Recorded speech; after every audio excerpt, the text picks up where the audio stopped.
Hello and welcome to another episode of Latitude. Nepal was struck by a devastating earthquake that cost thousands of Nepalese lives and destroyed most of the city of Kathmandu and much of the heritage sites that were in the city of Kathmandu and parts of Nepal. India was swift to react, and India's actions and rescue operations thereafter took Nepal and the world by surprise.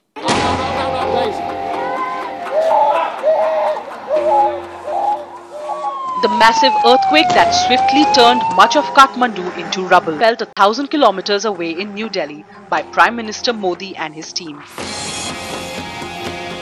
With the experience of the Bhuj earthquake of 2001 still fresh in Prime Minister Modi's mind, he reacted with exceptional alacrity, activated all emergency responses and went all out to help Nepal. Soon India's huge C-17 Globemaster aircraft was airborne for Kathmandu, packed with relief supplies and teams from India's army and the NDRF, including 18 medical teams and 3 large mobile hospitals and tons of food, water and thousands of blankets. The swift professionalism of India's military men in dealing with the crisis took everyone by surprise, as our teams became visibly operational within 5 hours of the earthquake.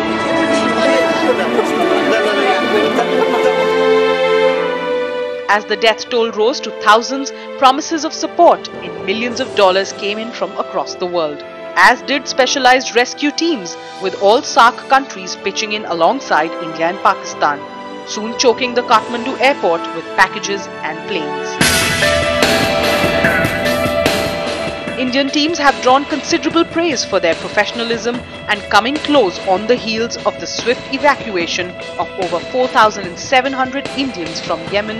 Analysts say that India has once again sent out a message to the world that it now has the capacity and the strength to project its benign power anywhere, anytime. The scale of the relief work that India undertook in Nepal, and more recently the relief operations and evacuation that India undertook in Yemen, has brought some analysts to the view that this is a new way of benign power projection in Indian diplomacy. To discuss Nepal and its implications for India and Indian diplomacy, we have 2 eminent commentators with us today. Ambassador Mukherjee, who has been our envoy in Kathmandu and also ambassador and envoy to several other important capitals in the world. And we have Mr. Siddharth Vadrajan, former editor of The Hindu and eminent political commentator. Ambassador, my first question. India was quick off the mark, I'm told. In 5 hours, Indian troops and national disaster management personnel were all over Nepal. They've done a lot, but in recent weeks, we've also begun to hear from Nepal that what India has done is appreciated, but now they want much of the relief and rescue teams out. Nepalese want to handle the relief work, much of it themselves. Are they up to it? To be fair to the Nepal government and the Nepal authorities, what they have asked for is the withdrawal of the search and rescue teams, and they haven't singled out India. It's applicable to all the, I think, 34 countries that were involved in the search and rescue effort, because that effort really has ended. After 7 or 8 days after the earthquake, all hopes of discovering any bodies or anybody surviving in the rubble and the debris is over. So the search and rescue part being over, those personnel from different countries involved should actually remove themselves from the scene to enable now the engineering work, the heavy work of clearing the debris and the rubble and the reconstruction to begin. The fact is that no matter when the relief and rehabilitation process starts, as it has started, it will be a long drawn-out affair. It's a poor country with any number of complications and difficulties that will be faced. And the ownership must be that of Nepal, because it is the Nepal people of Nepal, the Nepali government that will have to bear the heaviest burden. We will have to help and stay the course as long as is needed. And as you said, that India should help rebuild Nepal like it would do for an Indian state. For any other Indian state. Right. Siddharth, The Economist has said that Nepal's own government faces huge challenges. And one of them is that one of the most useful form of implementing the aid packages and the entire reconstruction work would have to be done through the administrative network within Nepal itself, as Mr. Mukherjee was just mentioning. But records show, evidence show us that there hasn't been any municipal election worth the name in Nepal for several years. The civil servants are running the show there, and they're clearly not up to speed in handling the kind of mega projects which will have to, it'll be virtually rebuilding Nepal all over again. What's your view? I think, Maruf, neither Nepal nor the rest of the world has any other option. The reconstruction efforts have to be channeled through the Nepal state and its instrumentalities. In this instance, the fact that local elections haven't been held may perhaps even be a blessing in disguise, given the dysfunctionality of a lot of Nepali politics at the national level. They are engaged, as you know, and as your viewers know, in writing the constitution. This is a long, tortuous affair. There's still no end in sight.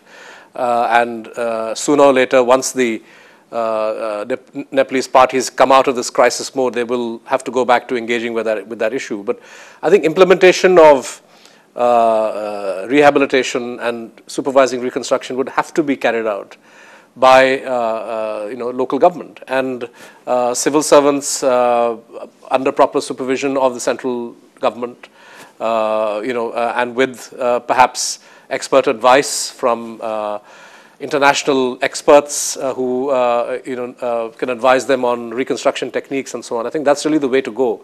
In fact, it's been said, sir, that some of the buildings that survived in Nepal were largely because of good advice that came to them through NGOs and others who actually insisted on heavier beams being put in buildings and some kind of structural management in a way that would avoid distress. But my question goes on to the second big point, which has come out in this whole debate about Nepal, is the fact that to what extent was it the quick responses and the experience of the Indian armed forces in managing disasters that worked to the advantage of everybody in Nepal, and the NDRF, which eventually is now on the forefront, getting a lot of credit, does it have the necessary expertise to actually manage disasters? Yes, I think the Indian Army, the Armed Forces, the NDRF, all those involved in the relief effort, the assistance that went to Nepal from India after the disaster, they deserve the credit. There is no country in the world, and I'm not, this is not hubris, there is no country in the world with the experience of disaster management that India has. We have managed too many disasters within our own country, from floods to avalanches to earthquakes and so on, which other countries have too. But our armed forces and whatever institutions we use to tackle disasters do so in the face of rotten infrastructure, of populations that are fragile, situations that are very, very difficult, and they are used to going in and dealing with that and making the best of it. The airlift in the first Gulf War from Iraq that we organized was larger than the Berlin airlift. Recently, you mentioned Yemen. It was under the toughest of circumstances, and we brought out nationals from 26 countries who requested us to do that. Libya, a small embassy, did wonders, along with other institutions from India that coordinated very well. So I will say, without fear of contradiction, that the ability of, I won't single out the NDRF or this or that institution. The overall relief effort that can be mounted by India within our own country as well as in our neighborhood has been demonstrated more than once, and it's very effective. Is there a change in approach in New Delhi's management of crisis disasters in the neighborhood from what it was earlier? You remember, we did a pretty good job in managing the tsunami and the post-tsunami impact. Apparently, our IF aircrafts were also there in the US after Hurricane Katrina. So we've been around. And so what's your take? Peacekeeping was the big flag we waved to the world until yesterday. Is this the new thing? I think there's a context here, which is that India as a country and our disaster management system as an institution have slowly been improving the record. If you looked at the manner in which crises were handled, say, a decade and a half or 2 decades ago, we didn't necessarily have the instrumentalities in place. The army would turn up and perform heroically. But in terms of long-term reconstruction, rehabilitation, or even search and rescue, I think the capability in India is much greater. Cast your mind back to the successful evacuation from Odisha when there were warnings about a super cyclone emerging. In barely 2 or 3 days, the Odisha government managed to evacuate several lakhs of people. We do comparatively better with natural disasters.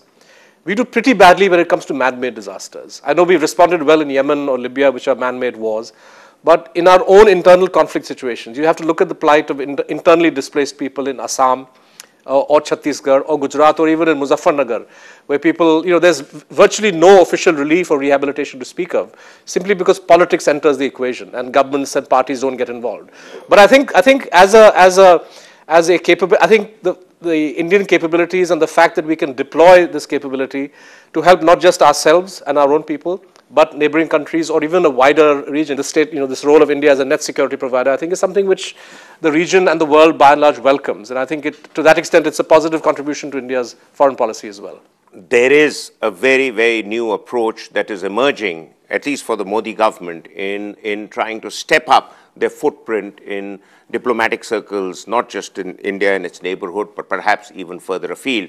We'll be back after a break to look at what should be India's role in trying to foster cooperative diplomatic efforts in Nepal to try and have a larger template in place to assist the people of Nepal.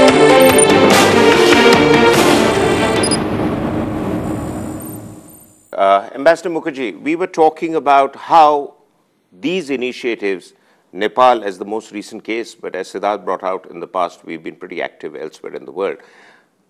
Could this really be the new way forward for Indian diplomacy, especially so that in recent memory, Prime Minister Modi has again made a bid for a place in the UN Security Council. We've been the largest peacekeeping provider for a long time.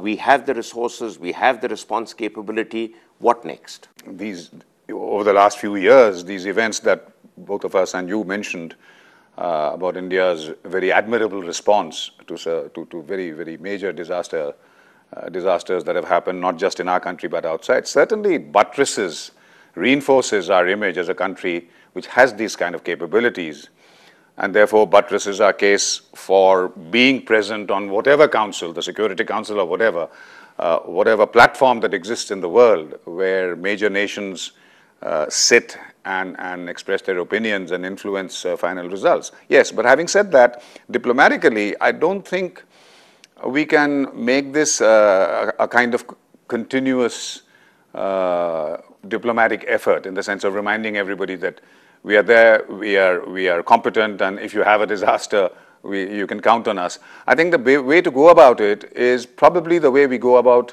our very, very admired and praised role in UN peacekeeping, which is that we coordinate with the UN as an international body. There are 2, I think at least, UN bodies that are dedicated to disaster management worldwide, and it is the only really international institution in the world that does it.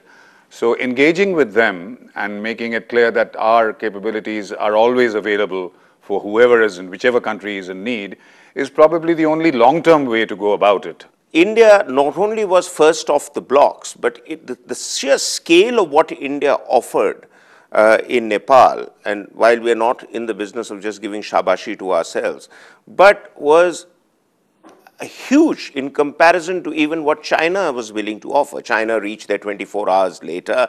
China offered $3 million worth of instant aid, matching all of European Union apparently. But if you look at the figures of European Union and the figures, I mean, United States made a dismal offering of $1 million as compared to a recent sanction by the US for $1 billion to Pakistan to buy more weapons and missiles. So, I mean, what do you see in terms of the international mood in Nepal?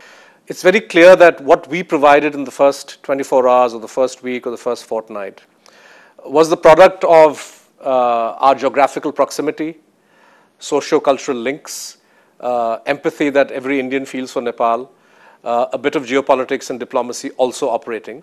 So it doesn't surprise me that the scale of our response was much more than that of any other country. Geography has a certain logic to it. In the long run, I don't think India alone can sustain the kind of aid that Nepal will need. So I think generating a kind of international fund or an international consortium is essential, and India must help and work with Nepal to ensure that actually, that's a very valid point. Nepal, by its own account, is stating something close to $10 billion required over several years for its reconstruction. This could be the shot in the arm that SAARC needs to revive itself as an institution and to play a collective role in the event of crisis management, because SAARC never really got anywhere else worthwhile in the region trying to do whether trade, diplomacy or anything else. And a bigger picture which really emerges is, how do you see India trying to establish its footprint and be firm out there vis-a-vis the increasing Chinese footprint in Nepal? Well, two very important points. On the first one, I'm a skeptic. I don't. It is something to be, well, let's say it's a consummation devoutly to be wished, that such a huge disaster and the huge efforts that have followed from all over the world, including all the countries surrounding Nepal, would act as a sort of a catalyst and a wake-up call for SAARC to, let's say, get energized and remind themselves that it is not only in terms of extreme crisis that they should work together, that it should be an ongoing thing for the betterment of the lives of their people, but I doubt that it will happen. SAARC is and always will be, until things change, hampered and blocked in doing and achieving worthwhile things because of Pakistan. Let me put it as bluntly as that. We cannot go around telling the Nepali people and the government that, look, please keep the Chinese out. They have good relations with China. China is far too big to be kept out. The Chinese economic muscle is huge. They will enlarge their presence in Nepal. All I can say is that it is a factor that we should keep a watch on. But let me end simply by saying that in the relief effort, in whatever we do with Nepal, in the short, medium, and long term, let us remember that in case we need to do anything in Nepal to counter whatever happens there on Nepali soil that is inimical to us, we can only do so with the willing cooperation of the Nepali people and government. So let's remember that whenever we think of not just a foreign policy challenge that China could, need not, but could face us with, but any other kind of thing, including from Pakistan, which routinely pushes in militants across that open border and pushes in fake currency. The one point that keeps coming up again and again is the fact that because Mr. Modi is wanting to play a hands-on role, both in local governance and certainly in foreign policy, in the last 1 year of his tenure, this seems to have been a major achievement for his government. A, can he sustain such activities in future? And how does this bear out for Modi's claim that India fulfills every requirement of the world for a place in the UN Security Council? I think if you look at India's South Asia policy, I think there was a change about a decade and a half ago when we consciously tried to move away from behaving like or being seen as behaving like a big brother, reviled by almost all our smaller neighbors. We consciously reworked the relationship to see how we can have a much more constructive partnership, whether with Nepal, Bangladesh, Sri Lanka.